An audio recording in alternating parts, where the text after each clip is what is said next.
Is like I just can't see anything. I'm like, so I'm here. Time is 5:37. Looking like a complete muppet here on the morning of the Sandbanks Triathlon. Started raining, but apparently the sea isn't too bad. Isn't as bad as it was in 2019. But a few of the guys are walking down there now, so wish me luck.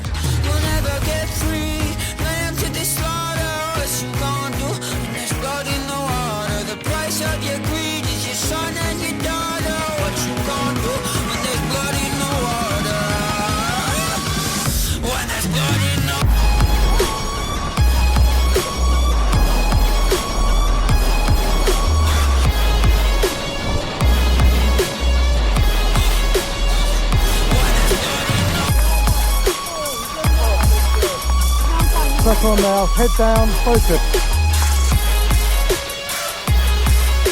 Gotta get helmet on. Put it on, hang on.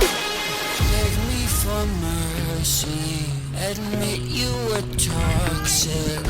You poisoned me just for another. Come on, Zach, you can do it. Kick him back. Now I am the violence. I am the sickness. Won't accept your silence. Beg me for forgiveness. We'll never get free. Come on, Zach. What you gonna do when there's blood in the water? The price of your greed, your son and your daughter. What you gonna do when there's blood in the water? When there's blood in the water. 45 seconds behind, 45 seconds behind. And then Zach. Dismount, dismount, dismount. Dismount.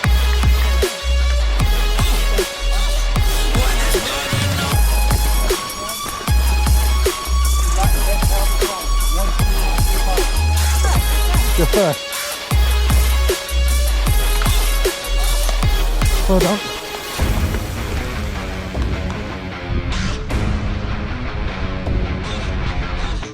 Come on!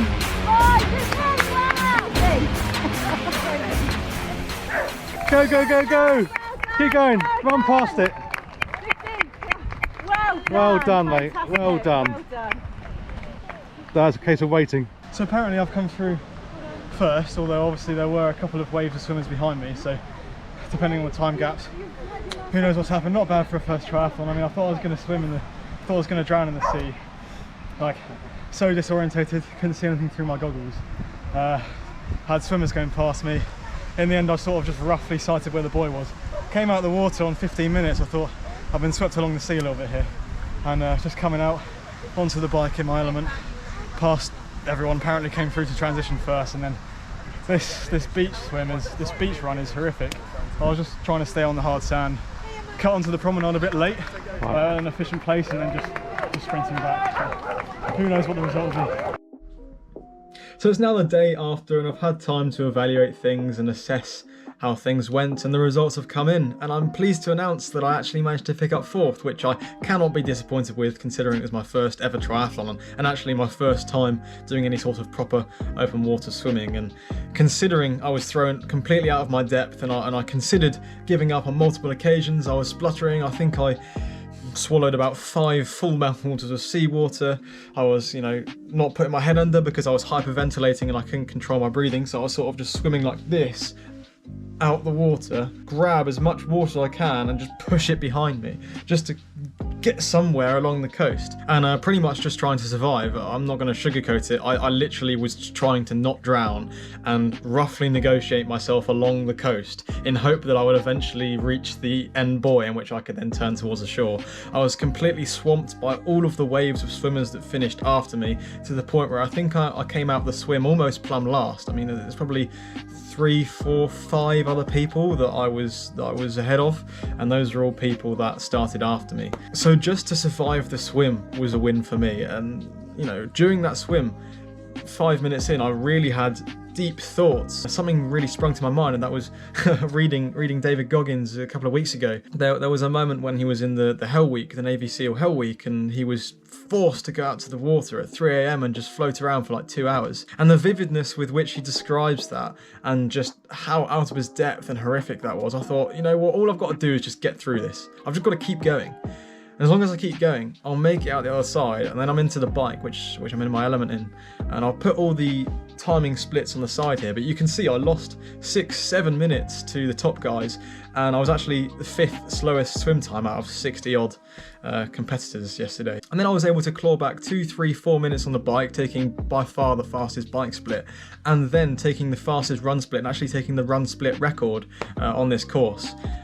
I really cannot complain. I think moving forward into future triathlons, obviously swimming is going to be my main focus in terms of improvement and working on how comfortable I am in open water and my form. But the other major thing is probably the transition. I reckon I could have saved at least a minute off of the transition across both T1 and T2. It took me ages to get my wetsuit off, and tie my shoelaces up for the run that came undone within the first kilometre was kind of stupid, and I was, you know, you're losing like 20 seconds just by doing your shoelaces up. So those are all things that without doing a triathlon, you never know. You've got to just throw yourself in literally right at the deep end. I've learned so much about triathlon, I've learned so much about myself.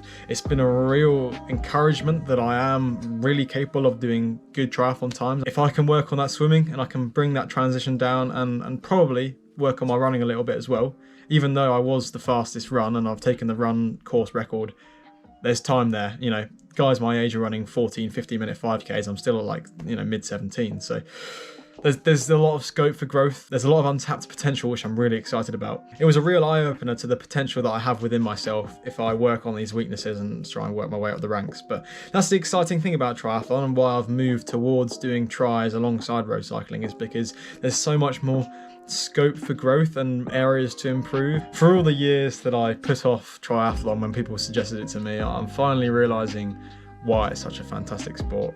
It's because you really are testing yourself so dynamically, and it's such a fantastic lifestyle. I think the training lifestyle of being a triathlete is so much more full on, to me anyway, you know, sort of far more all-rounded. But anyway guys, if you did enjoy the video, then please leave a like, subscribe to the YouTube channel on that journey to 500 subscribers. My name is Zach, and I'll see you next time.